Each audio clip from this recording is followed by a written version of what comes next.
Bismillahirrahmanirrahim. Assalamualaikum warahmatullahi wabarakatuh. Alhamdulillahi rabbil alamin. Wassalatu wassalamu ala asyrafil anbiya'i wal mursalin Sayyidina Muhammadin wa ala alihi wa sahbihi ajma'in, amma ba'du. Teman-teman yang dimuliakan dan dirahmati Allah subhanahu wa ta'ala, alhamdulillah,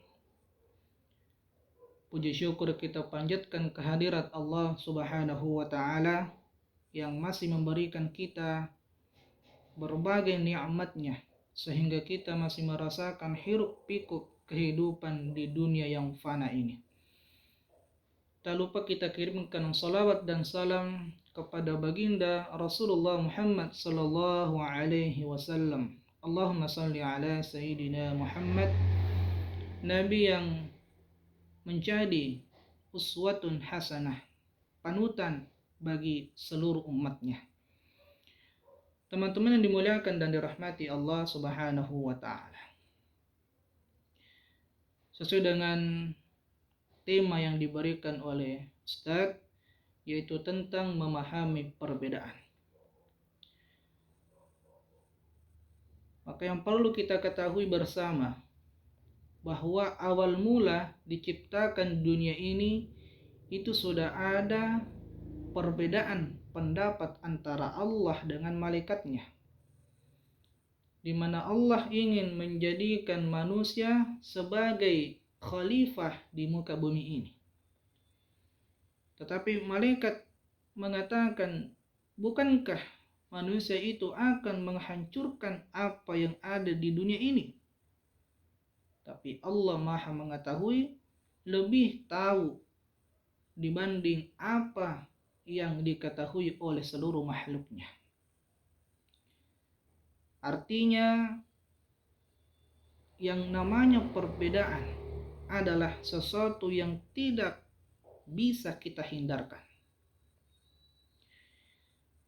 Dijelaskan dalam Al-Quran, Allah subhanahu wa ta'ala berfirman, walau sya'a rabbuka laja'alan nasa ummatan wahidah. Seandainya jika Allah ingin manusia itu bersatu. Dalam kaidah tafsir, apabila Allah menggunakan kata lau dalam diksi kata jika, maka itu menandakan hampir mustahil itu akan bisa terjadi. Sedangkan apabila Allah menggunakan kata in, maka itu bisa terjadi, bisa juga tidak.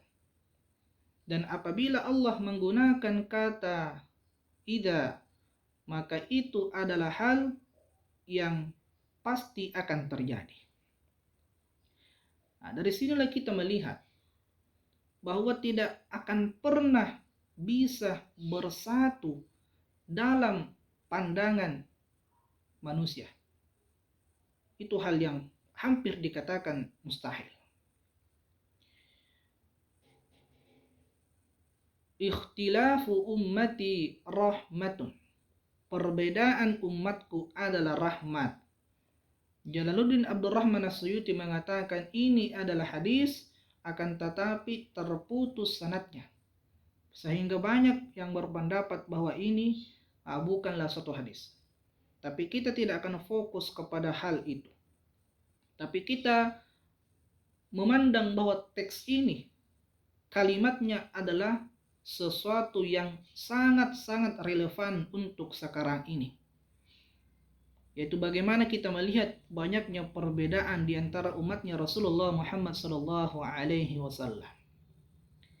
Contoh kecil terkait dengan salat Idul Fitr. Mazhab Syafi'i mengatakan, dikatakan sah salat Idul Fitrihnya seseorang apabila 41 orang jamaah. Sedangkan Imam Hanafi tidak mesti 41 orang. Cukup beberapa orang saja sudah dikatakan sah. Tentu kita memahami bahwa di negara kita Indonesia ini mayoritas bertahun-tahun kita memakai mazhabnya Imam Syafi'i, yang artinya kita menganut bahwa sholat Idul Fitri dikatakan sah apabila 41 orang jemaah minimal. Akan tetapi kita melihat keadaan pada tahun 2020 2021 ketika COVID-19 masih merajalela. Tentu kita tidak bisa menafikan keadaan.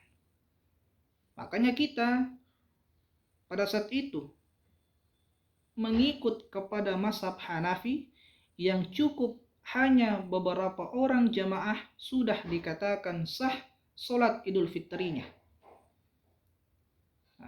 Kita mengambil pelajaran dari sini bersama, bahwasanya sejatinya perbedaan tidak menjadikan yang dekat menjadi jauh atau yang jauh semakin jauh, tetapi bagaimana perbedaan itu kita pandang sebagai kekayaan hasanah intelektual di dalam agama Islam. Teman-teman yang dimuliakan dan dirahmati Allah, demikianlah yang sempat saya sampaikan. Selamat merayakan hari raya Idul Adha. Mohon maaf lahir dan batin. Lebih kurangnya mohon dimaafkan. Wabillahi taufiq was sa'adah. Assalamualaikum warahmatullahi wabarakatuh.